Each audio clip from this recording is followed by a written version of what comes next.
Hey, everybody, and welcome to Swoop Podcast with your hosts, Josh Sanchez and Dante Fantuzzi. Man, Dante, for our podcast today, we got to talk about the 76ers, man. They go into Boston last night and just completely blow the doors off of the Boston Celtics. They won 115 to 103. The final score, I know it only says 12 points, but at one point they were up by 20. Boston, the fact that the Sixers made Boston, they beat Boston so bad that they pulled out their all-white team in praying pictures at the end. That's how you know the Sixers dominated. But Dante, how are we feeling after this dominant Game 5 victory for the 76ers? I'm feeling much better than what it was after Game 4. Game 5 was a must win for the Sixers, but more importantly, it was a must win for Joel Embiid. It gave the team a boost of confidence that you could see that Joel Embiid has this great set of confidence right now, and I'm confident in him, and I'm confident in his team right now. Sorry, guys, if anybody's watching this, I got a dog right now. I got my dog right now trying to. So if my camera's a little shaky, it's because the dog's just jumping all over my feet right now. But yeah, like I was saying though, man, team has a great boost of confidence right now, and you can see it's going a long way right now. So I'm ready for Game 6.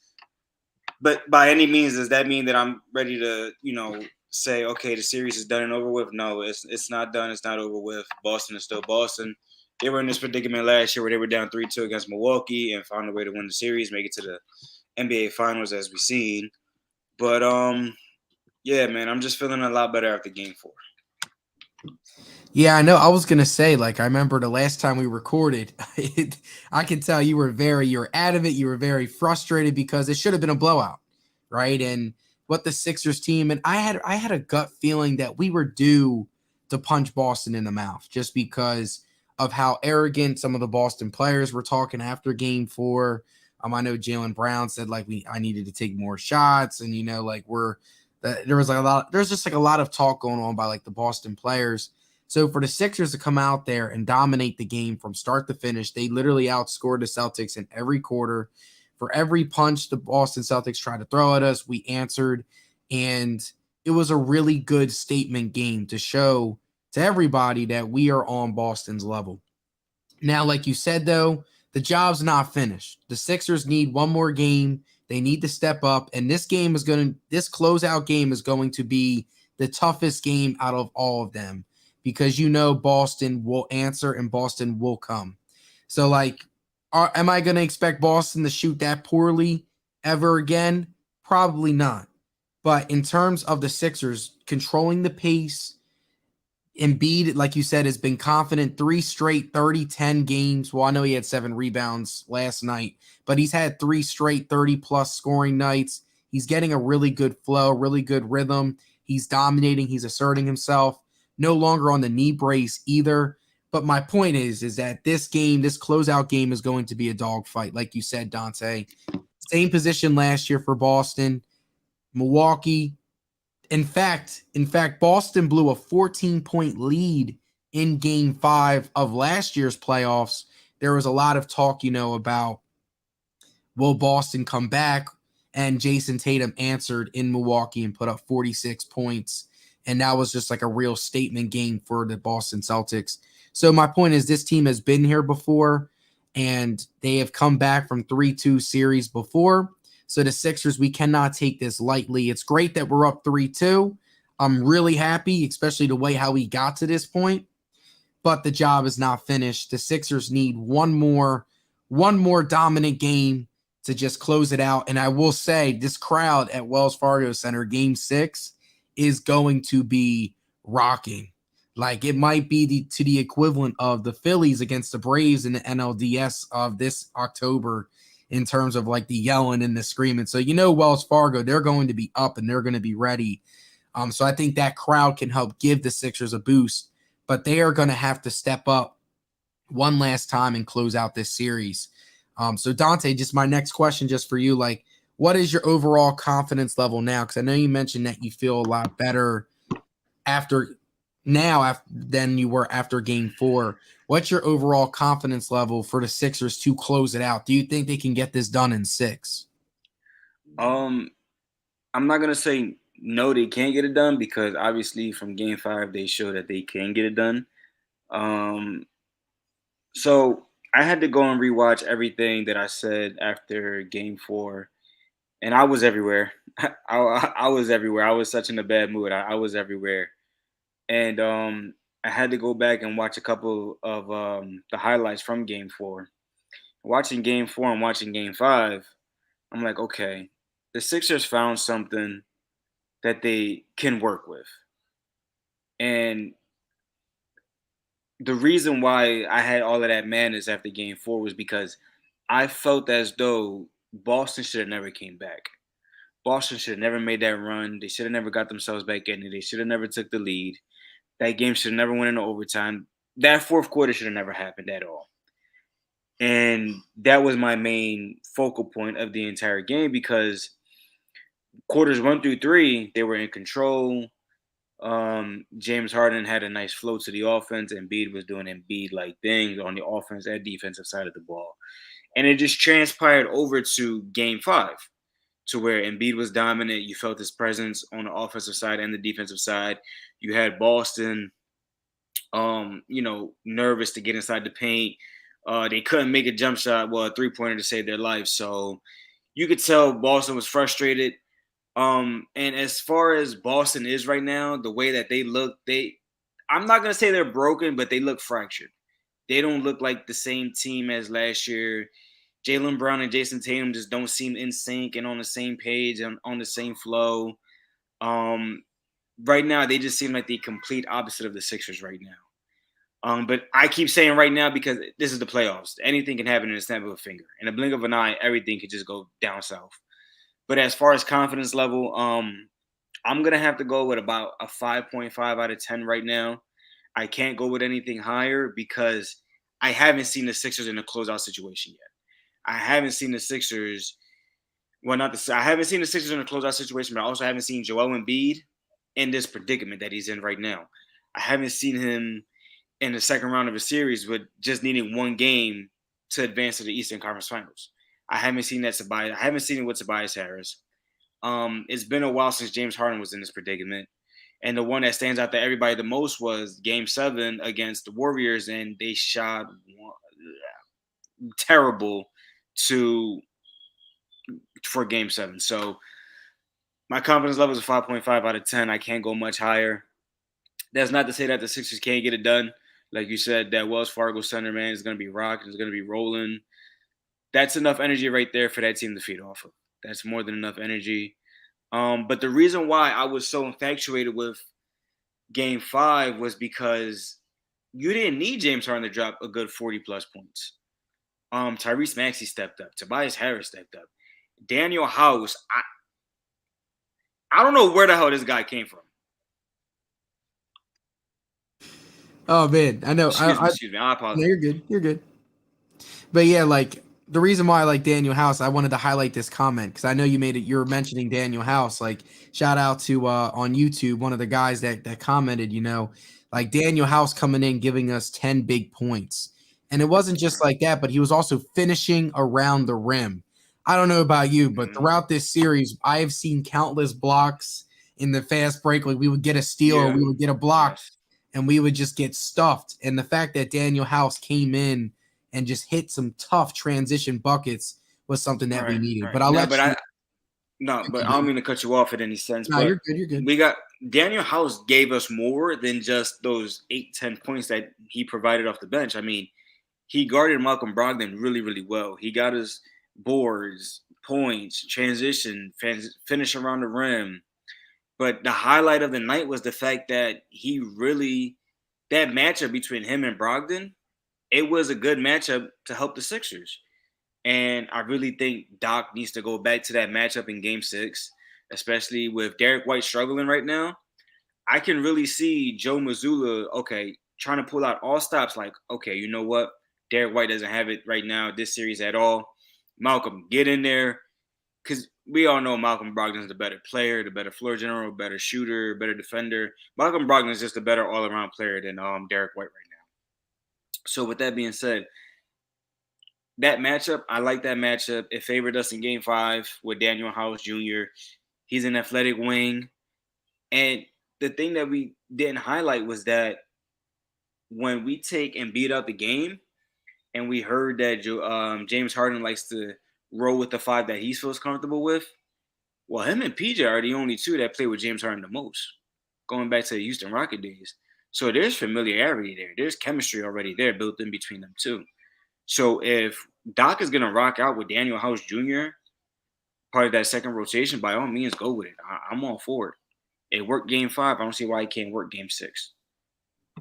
Yeah, and that's part of a series, right? Is being able to adjust. And it seems like this is another key thing that I've noticed in this series is that Doc Rivers making that big adjustment in game 5, putting in Daniel House, getting some more athleticism, putting more pressure on Jaylen Brown, like you said, being just an athletic wing that has fresh legs. Because you got to remember, he hasn't been in the series for 4 games. So he has fresh legs. He's ready to go. And he needs to come in ready to go for game 6 too. There should be no reason why Doc does not go back to him.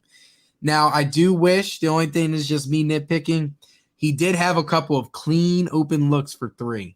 And hopefully game 6 with the home crowd, he can hit some of those because we're going to need our open 3-point shots. We're going to need them to fall a little bit more in game 6 because, there's just something telling me that Boston's going to shoot a lot better in the next game. But without man, I just got to say, man, I'm just super excited though. I'm really proud of Doc Rivers. He definitely earned the name Doc Rivers after that adjustment in game 5, putting in Daniel House. We've been saying this for years. Doc Rivers, he doesn't make adjustments. Doc Rivers, he does not, he sticks to what he sticks to.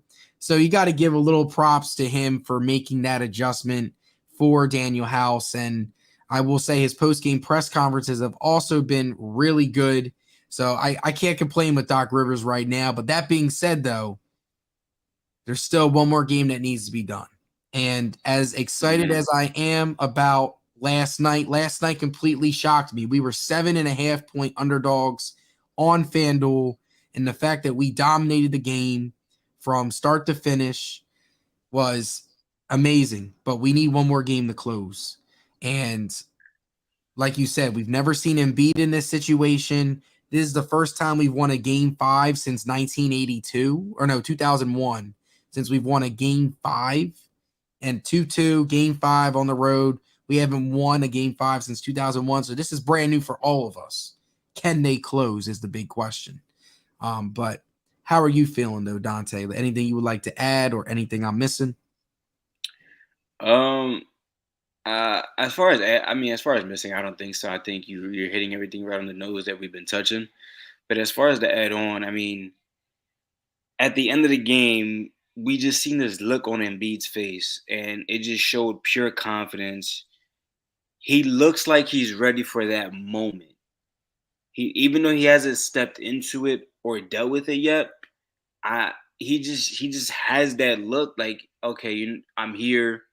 Let's get ready. Let's get to it. Come on. Let's just set unpack him. But I have a question for you, right? Where do you feel the pressure is leaning towards, Boston or Philly? Boston, as in their back is against the ropes, and there's a chance if they lose this game, obviously they're going home if they lose. Or do you feel like the pressure's on Boston on Philly to where we're home, we want to close them out, and we don't want to have a game 7 and go back on the road, catch another flight, and have to play a game 7 in Boston? I think that this Sixers team is so much different from years past. I honestly think all the pressure is on Boston right now because, there's a lot of talk about their coach, John Mazzulla, and what is he doing? Is he making adjustments? There's a lot of pressure because Boston, they went to the finals last year, and there's been a lot of talk before the series. They're the better team. But if you look at this series, right, the 2 clutch games that have happened, the Sixers have won.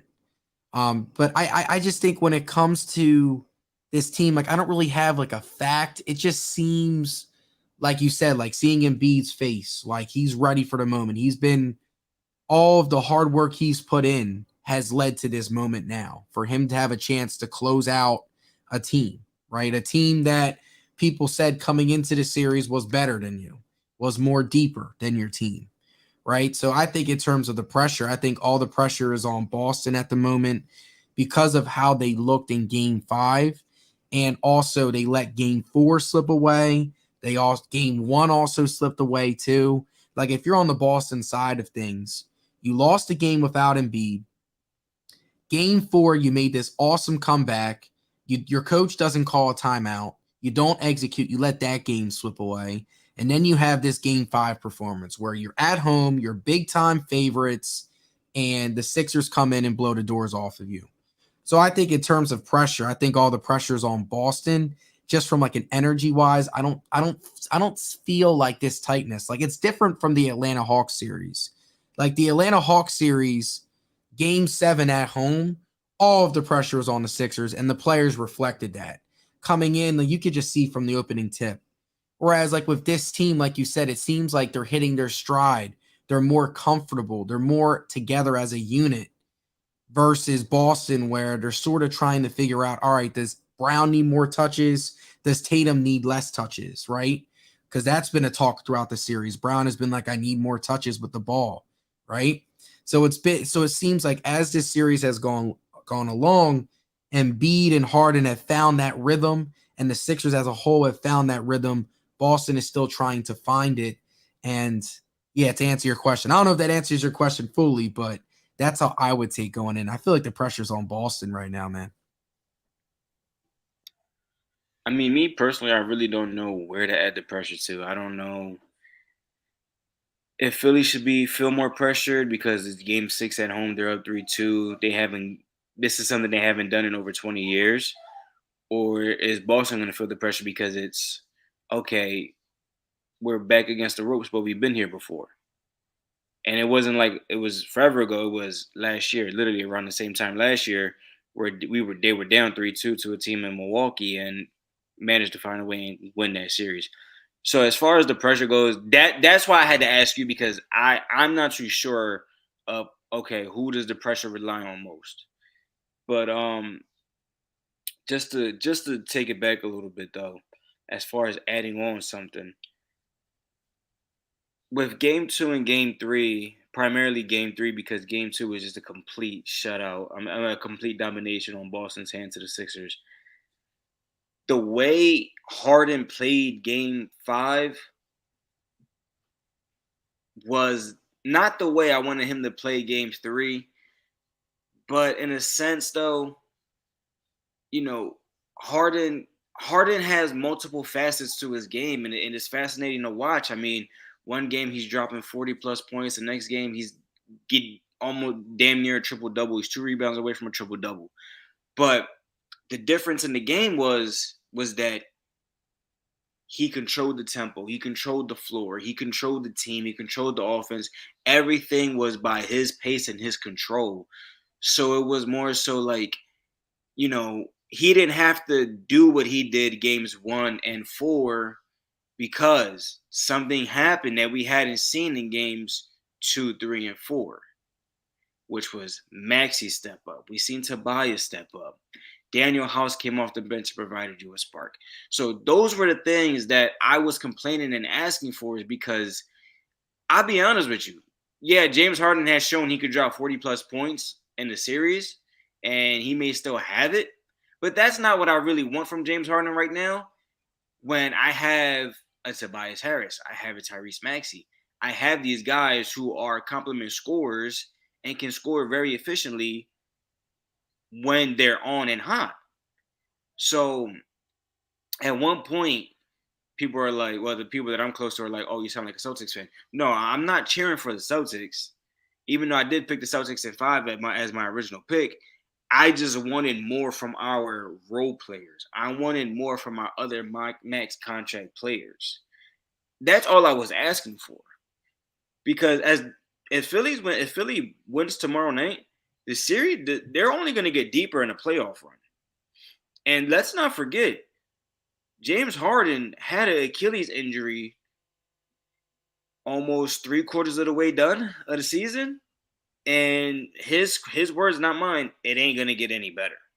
It's only gonna get better off of rest. So if that's the case, and then you have Joel Embiid with a grade 2 LCL sprain. I don't want to put all of this pressure on my two superstars. And if we're gonna get a deeper run into the playoffs, we're gonna need these guys, and to put all of this stress and all of this on top of them now when we still have possibly an Eastern Conference Finals and hopefully a NBA Finals run that could lead to a championship. I want to save and preserve these guys as well. You know what I'm saying? Like NBA superstars, they are going to lead you to a championship in the playoffs. But it's also up to your role players to give them that spark, to give them that little push over the hump, that little bit of extra oomph. Like as much as we can rely on superstars in the NBA playoffs, the key difference, honestly, are your role players. Can your role players step up and excel in their role? Can these role players step up and take command and play above the means than what they're asked for? So yeah, no, I like the way Game 5 was played. I like the way not too much was asked for from James Harden, Joel Embiid. I mean, at this point, we just expect him to give us 35 and 12 every game. We just expect it. And on the defensive side of the ball, we just expect him to get 3, 4, 5 blocks, whatever the case is.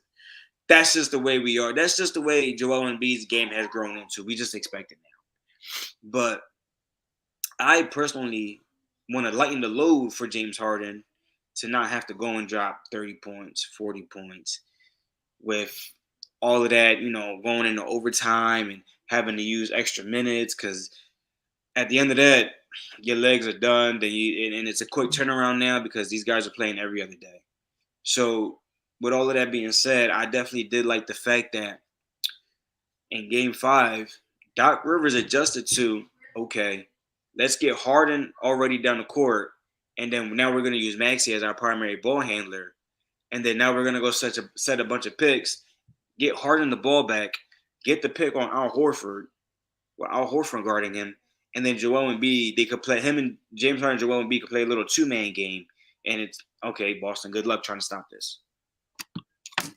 Yeah, I completely agree. And I loved what they did there, because I know we talked about a little bit after Game 4 that we need to have other players take turns bringing the ball up, because if you're having Harden try and bring the ball up, Jaylen Brown is like, yes, I'm going to mess with him for the entire time period. And this is something too that is something that we need to continue for next game, is just letting other people bring the ball up, setting screens and getting actions based off of that. For a couple of the offensive sets will be great and big time.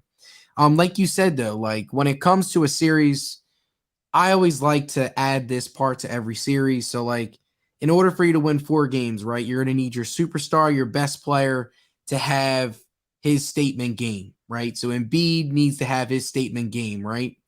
Then you need your second star to have his statement game, right? As I see the dog on there too. I love it, Dante. James Harden gave you 2 this series. And then you need a game where the role players win you a game, right? You need a Tyrese Maxey, or you need a Tobias Harris game. And Maxey gave you 30 last night. So it seems to me, right, so far, all of the things that I've been mentioning, right, in order to like win a series, you need your role players to get you 1, you need your superstar to get you 1 or get you 2, and then you need like your second star to give you 1. And we got the 40-point Harden game. We got the Maxey 30-point game, Game 5. Embiid has been consistent. Something tells me that Embiid is due for a 40-piece. And I have a feeling that Game 6 is going to be that game where he drops 40. But either way, though, like your point, though, having the role player step up, it puts less pressure on your stars and less wear and tear on your stars as well. Because we've seen in these playoffs, right, every game has a different feel. One game can shift an entire series. We saw that last year when Curry dropped 40 in the finals against Boston. Boston was up 2-1. They had all the momentum. Curry dropped 40, and that shifted the whole series. So, like, this is the Sixers' great opportunity to close this out. We're feeling good now. So, we'll see. But something tells me that Embiid is going to drop 40 tomorrow night. I just have a good feeling. He's had a couple games where like he's had 30. He's taken a lot of shots to get there, but something tells me that he's due for a 40 piece. I just have this gut feeling, and usually my gut is pretty good. But yeah, so I know your mic is mute. I got you. My bad. I didn't. My bad. I forgot my mic was muted. No, you're good. But I don't care what Embiid gives me tomorrow. As long as we could just get a W, just end the series.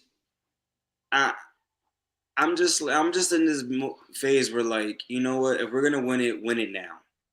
Okay, you won Game 5. Win Game 6, so you could just call it a game. Call it a series. Okay, win Game 6. They get it done and over with. Let's get Embiid and Harden off their feet. Let's get them off their feet. Some rest back in the film room, so they could just make more adjustments as the series goes along, or after as the playoffs go along. It's looking like it'll be Jimmy Butler, and for if Miami does beat the Knicks, so let's just end it tomorrow and start to prepare for Jimmy Butler if that's the route that it goes as expected. Yeah, and I don't want to think too far ahead just because Boston is such a great opponent. So Correct. like, Yeah. yeah, and I'm kind of scared of talking about the next matchup. Like, first let's handle our business, and then for like our next podcast, right? Then we'll Oh, start talking absolutely, about. absolutely. Oh, absolutely. I had one of my boys text me saying 9 more games to go. I'm just like, listen, bro, listen. You got one more game to go. You got one more game to go. Okay, this is something that the Sixers haven't gotten this far in over 20 years. So we got one game. After that one game, then it's another 4 games after that. Okay, I can't look forward. But what I said about Miami though was just a hypothetical. Let's end it tomorrow. Tomorrow's Game 6. You ended Game 6. We cannot have a Game 7 on Mother's Day. We can't have that happen. We can't have Nori. Okay, she's a little. You can't have a Game 6. You can't have a Game 7 on Mother's Day, man. You just can't. Game 7 is for Mother's Day. I mean, obviously, it's for the moms. Let's get this W for the moms, so we could just spend it with our mommies, and just that's it, man. We don't because Game 7 Father's Day, man, it was. That's just something I don't want to have to think about. So Game 6 tomorrow night, end it in Philly, get the crowd going, and let's get these guys some rest. Yeah, and just to add to your point further, Dante, like not only is there's a couple days off between game 6 and game 7 too. So if you handle your business and you win tomorrow night, you'll have Friday, you'll have Saturday, and probably Sunday off too, because the next I believe the conference finals won't start till like that Monday or Tuesday. So like if the Sixers, they have a great opportunity. Let's handle our business now. Let's not make it into a Mother's Day thing because we definitely have some trauma from Father's Day and that Hawks series. That was probably one of the worst. That was probably one of the worst days being a Sixers fan. That whole Hawks series was just a big nightmare from start to finish. But something tells me again, this team is different from a leadership aspect. I think, because I know a couple of people have commented on PJ Tucker, he needs to shoot the ball more. I agree. He does need to take a little more corner threes just to keep the defense honest. But what he does, I think he's been the big difference between the past Sixers teams and this Sixers team. In game 4, him talking to Embiid, like getting him, like, yo, like checking him out, like, yo, you need to snap out of it. Like, you're one of the most dominant players in the game, probably the most dominant player, you're the MVP. We need you here. You can't be passive. And that is the difference between this Sixers team this year versus last year. Last year, we did not have that guy that put the players in check, put the star players in check. Like, look, like, you need to get your head out of your butt. Let's go. Like, we need you to be you. Assert yourself, right? And I think that has been the main difference between Boston and Philadelphia right now.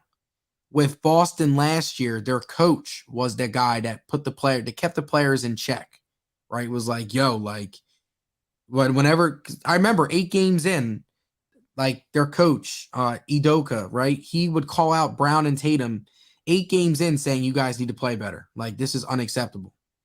And I think for every championship team, you need a guy like that is going to challenge your star player. That's going to, Yeah, Either that's a player or a coach, like because Yeah, we need that eventually. So so like in terms of PJ Tucker, my point though is like his impact being a mhm. leader on this team has really helped us be more mentally tough than in years past. That's what I'm trying to say. No, of course, and I completely agree with you. I feel like every basketball team needs a coach as a leader and a player as a leader, and someone who's just not afraid. I mean, I think this is the first time we've seen publicly, because we can't speak behind the scenes, but I believe this is the first time we've seen publicly Joel Embiid got held accountable.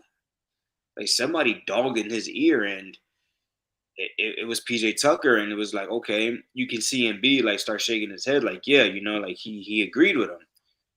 But the reason why I feel bad in a sense for Joe Mazzulla is because the situation he got put into was a really, really tough situation.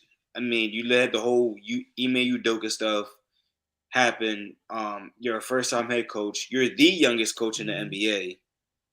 And not only that, you're trying to pick up pieces to a team that just came off an NBA Finals appearance.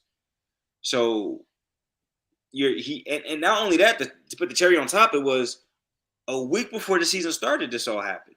He was named head coach of the team. So I kind of feel bad in a sense for the guy. Like, geez, like that's a lot to put on a first time rookie head coach, youngest guy in the league, doesn't know what he's doing. But I also feel like on the same token, it's okay. I'm pretty sure you played the game, you watched the game, you live, breathe, eat the game. Some things should just come based off of common sense.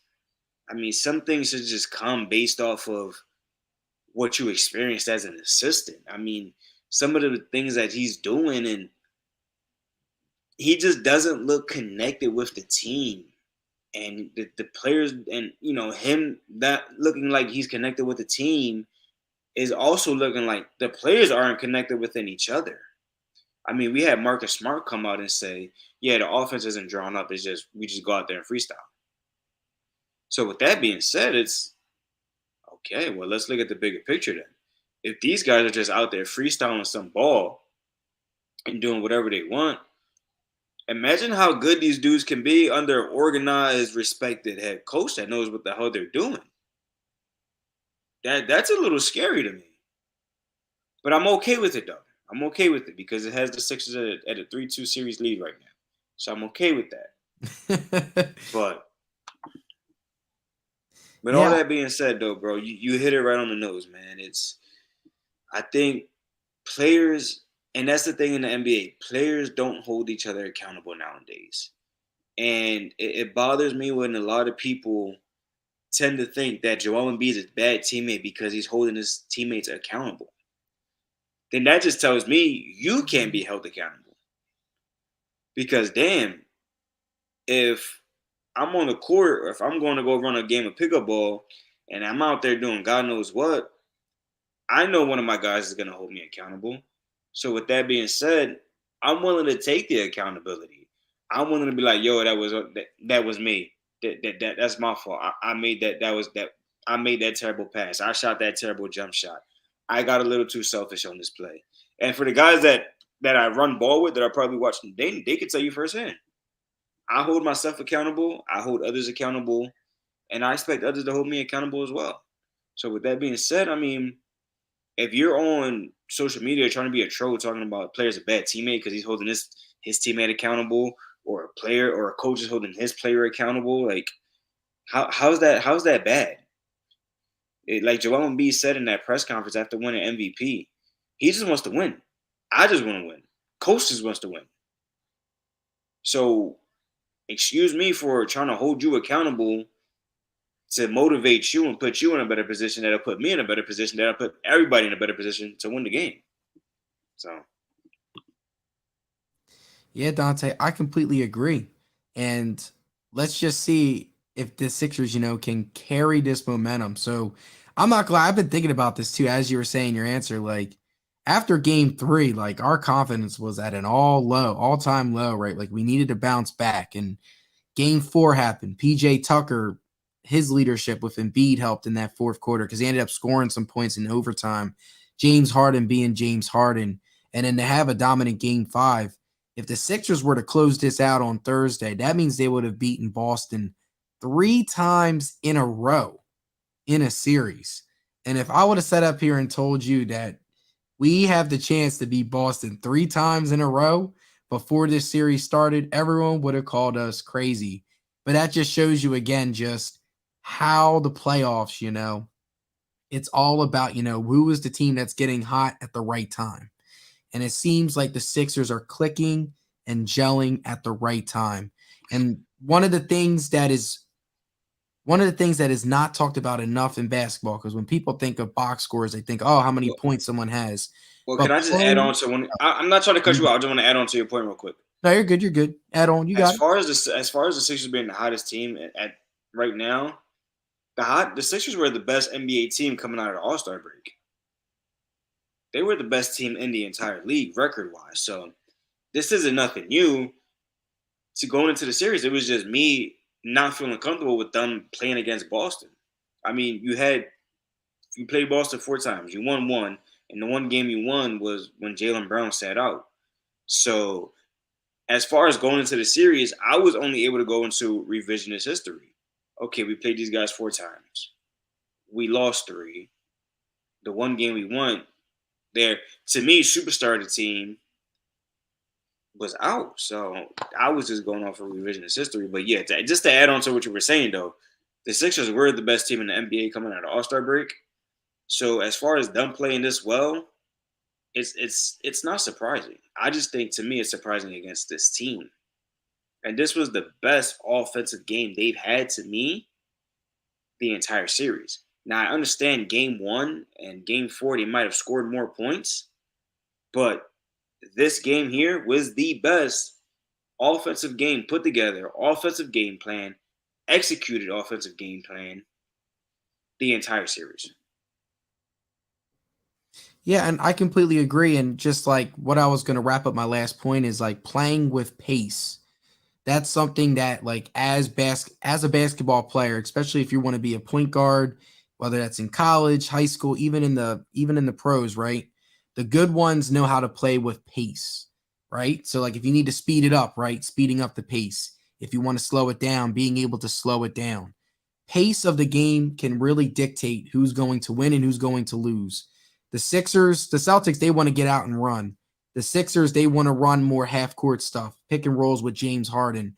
In the past 2 games, since game 4, the Sixers have been playing with more pace. They have been more in charge of the pace of game.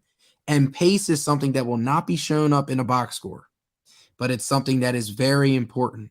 And that is the big difference that I've seen from game 2 and game 3 instead of game 4 and game 5. The past 2 games, the Sixers have dictated the pace, and we'll see if that continues tomorrow night.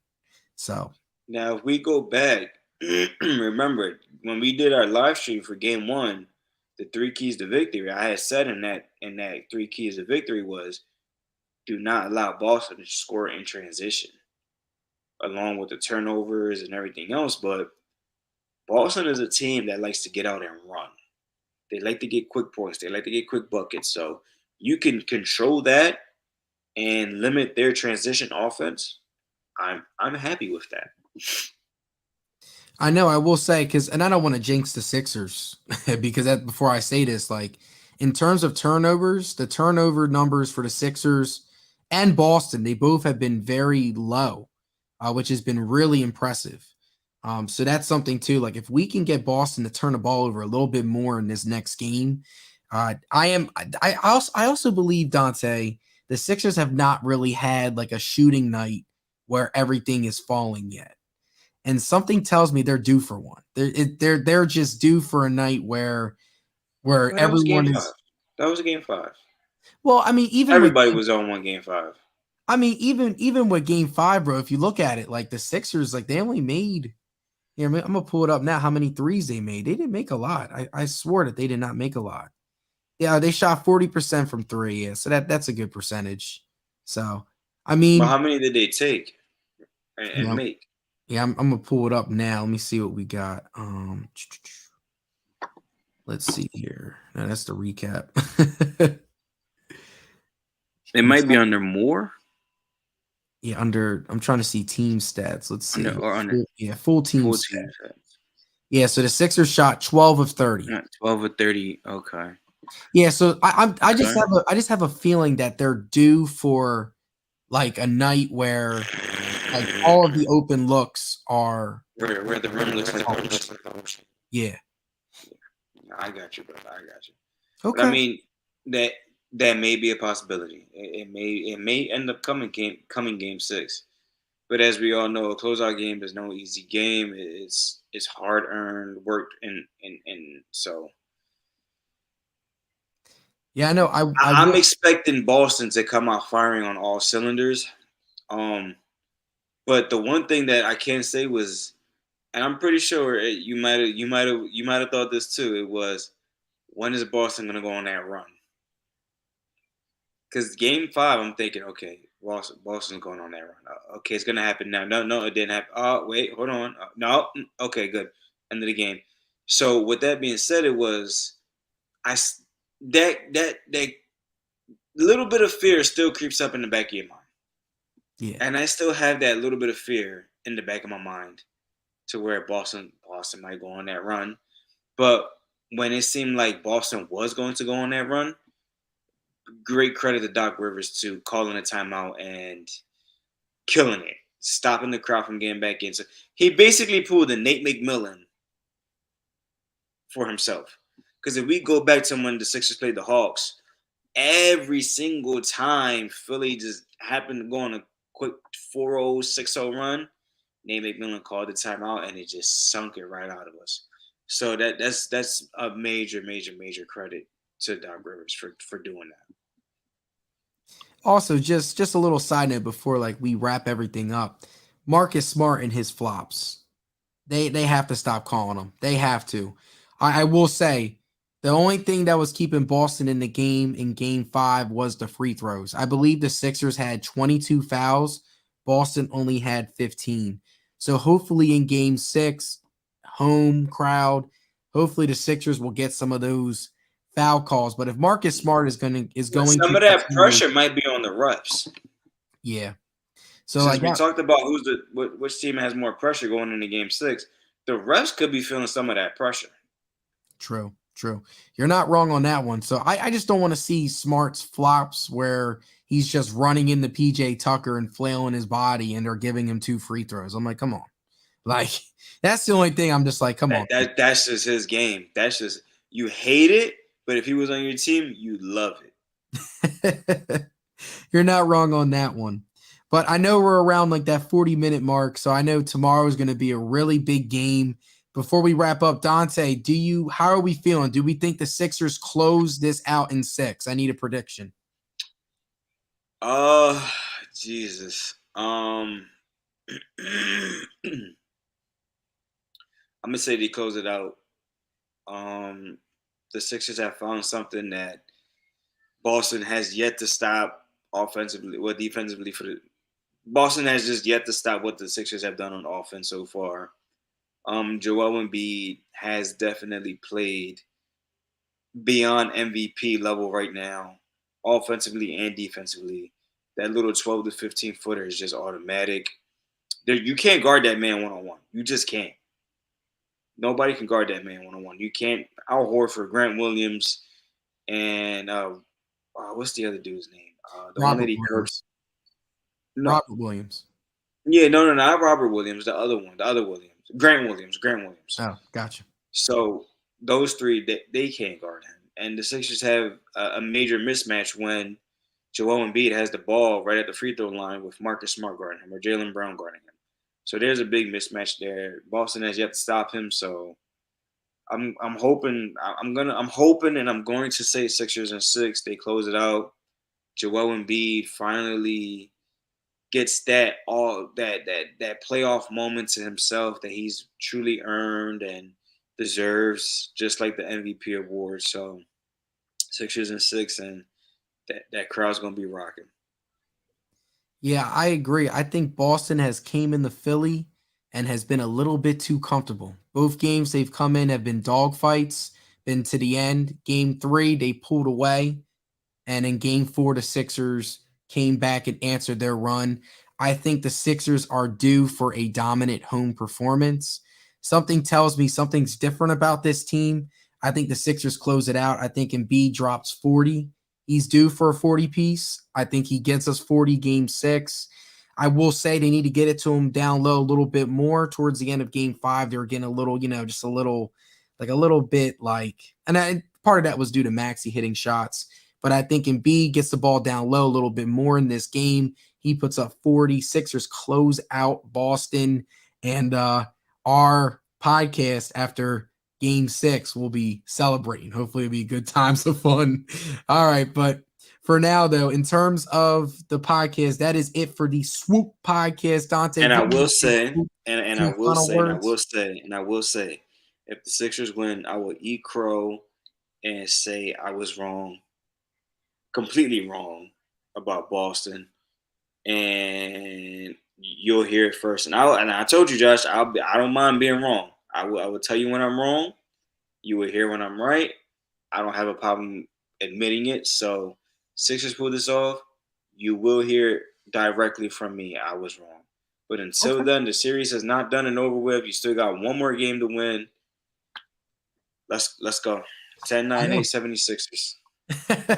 And I'll make sure I'll get the sound bit. We'll play the song if they close this out. And I'm not glad. I feel good. I'm in a good spot. So I'm not. Me and Dante are both. We're not like the fans, that we're gonna be like, oh yeah, it's gonna be. Nah, like we acknowledge like Boston's probably one of the best team. It's probably one of the best teams in the NBA. But this is a big statement game for the Sixers. Hopefully they'll get it done. But thank you guys for tuning in. Dante, are we going to go live for game 6 or do you just want to do a podcast after? We'll talk about that tomorrow. All right, that works. So I'll keep you guys updated. I'll keep you guys posted and let you guys know if we're going to go live for game 6 or do a podcast after. But thank you guys for listening to Swoop Podcast.